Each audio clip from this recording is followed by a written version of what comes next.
بسم اللہ الرحمن الرحیم۔ السلام علیکم ورحمۃ اللہ وبرکاتہ۔ آج کی ویڈیو میں ہم آپ کو دو اہم اور دلچسپ احادیث کے بارے میں آگاہ کریں گے جو نبی صلی اللہ علیہ وآلہ وسلم کے اقوال اور تعلیمات پر مبنی ہیں۔ یہ احادیث اسلامی علم و فضل اور نبی صلی اللہ علیہ وآلہ وسلم کی تعلیمات کی روشنی فراہم کرتی ہیں۔ تو آئیے بغیر کسی دیر کے ان احادیث کی تفصیل پر نظر ڈالتے ہیں۔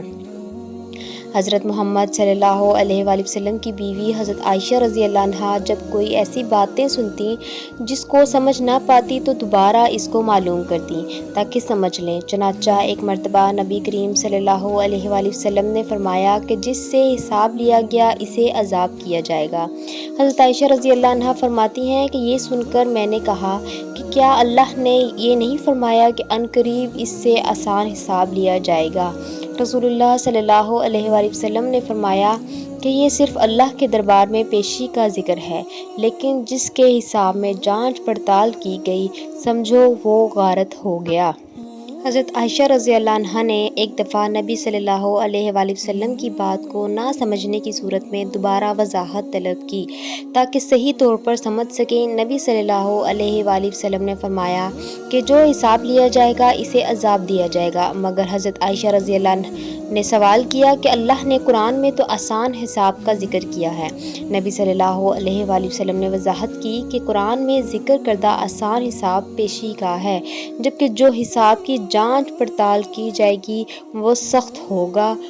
انہوں نے عمر بن سعید والی مدینہ سے جب وہ مکہ میں ابن زبیر سے لڑنے کے لیے فوجیں بھیج رہے تھے کہا کہ اے امیر مجھے آپ اجازت دیں تو میں وہ حدیث آپ سے بیان کر دوں جو رسول اللہ صلی اللہ علیہ وآلہ وسلم نے فتح مکہ کے دوسرے دن ارشاد فرمائی تھی۔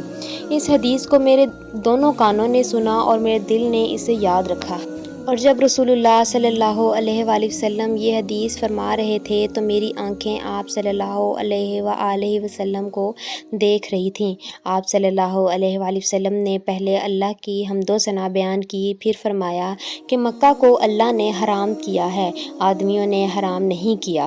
تو سن لو کہ کسی شخص کے لیے جو اللہ پر اور یوم آخرت پر ایمان رکھتا ہو جائز نہیں ہے کہ مکہ میں خون ریزی کرے یا اس کا کوئی پیڑ کاٹے۔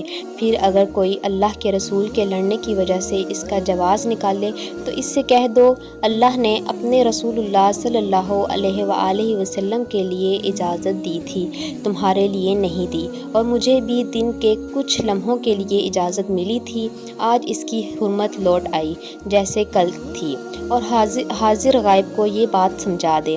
یہ حدیث سننے کے بعد راوی حدیث ابو شریح سے پوچھا گیا کہ آپ کی یہ بات سن کر عمر نے کیا جواب دیا؟ کہا یوں کہ اے ابو شریح حدیث کو میں تم سے زیادہ جانتا ہوں، مگر حرم مکہ کسی خطا کار کو یا خون کر کے اور فتنہ پھیلانے والے کو پناہ نہیں دیتا۔ یہ حدیث فتح مکہ کے بعد نبی صلی اللہ علیہ وآلہ وسلم نے مکہ کی حرمت کی وضاحت کی۔ نبی صلی اللہ علیہ وآلہ وسلم نے فرمایا کہ مکہ کو اللہ نے حرام کیا ہے اور اسے کسی بھی شخص کے لیے جائز نہیں کیا۔ مکہ میں خون ریزی کرے یا درخت کاٹے، اگر کوئی شخص اللہ کے رسول صلی اللہ علیہ وآلہ وسلم کے لیے دی گئی اجازت کا جواز نکالے تو اسے بتا دیا جائے کہ یہ صرف نبی صلی اللہ علیہ وآلہ وسلم کے لیے تھی، عام لوگوں کے لیے نہیں۔ آج کل کی طرح مکہ کی حرمت پھر لوٹ آئی۔ تو یہ تھی آج کی احادیث۔ اگر آپ کو یہ ویڈیو پسند آئی ہو تو برائے کرم ہمارے چینل کو سبسکرائب کریں، ویڈیو کو لائک کریں اور کامنٹس میں اپنی رائے کا اظہار کریں۔ دعا ہے کہ اللہ ہمیں نبی صلی اللہ علیہ وآلہ وسلم کی تعلیمات پر عمل پیرا ہونے کی توفیق عطا فرمائے اور ہمارے علم میں اضافہ فرمائے۔ شکریہ۔ اللہ حافظ۔